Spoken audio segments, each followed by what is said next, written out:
دغه ارمان یې د ځوان سره همدغسې خاورو له یوړو خو انشاءالله دا د موږ د هغې روح سره ودادو چې کوم نقش قدم ورسره دی ښایي په هغه نقش قدم مو تر مرګه پورې موږ انشاءالله مزل کوو. د پښتون تحفظ مومنټ مرکزي رهنما ګیلامن وزیر جنازه د لوی استقبال نه پس وزیرستان ته رسیدلی.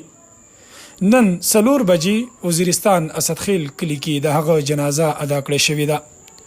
په دغه جنازه کې د پښتون تحفظ مومنټ مرکزي قیادت د وزیرستان ځای خلکو او دغه شان د خیبر پښتونخوا د بیلابیلو سیمونه سیاسی او سماجی او عامو خلکو ګډون کړی و.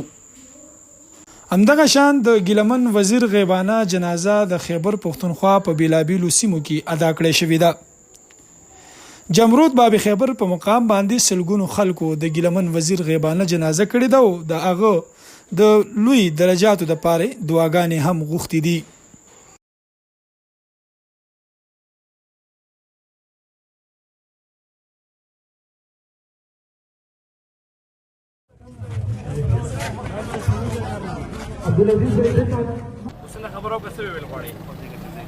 بسم الله الرحمن الرحیم.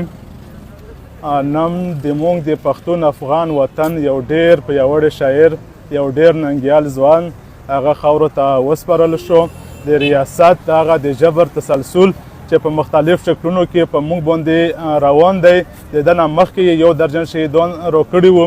د هغو شهیدانو وینې ایله وچې شوې نه وې چې اوس د موږ د داسې وطن چې هغه پېښور او کابل سره ګنډلي وو چې هغه لر وطن او د بر وطن کنسپټ ختم کړی و بلکې د یو لوی افغانستان کور په ارمان باندې و. دغه ارمان یې د ځوان سره همدغسې خاورو له یوړو خو انشاءالله دا د موږ د هغې روح سره ودادو چې کوم نقش قدم ورسره دی ښایي په هغه نقش قدم مو تر مرګه پورې موږ انشاءالله مزل کوو.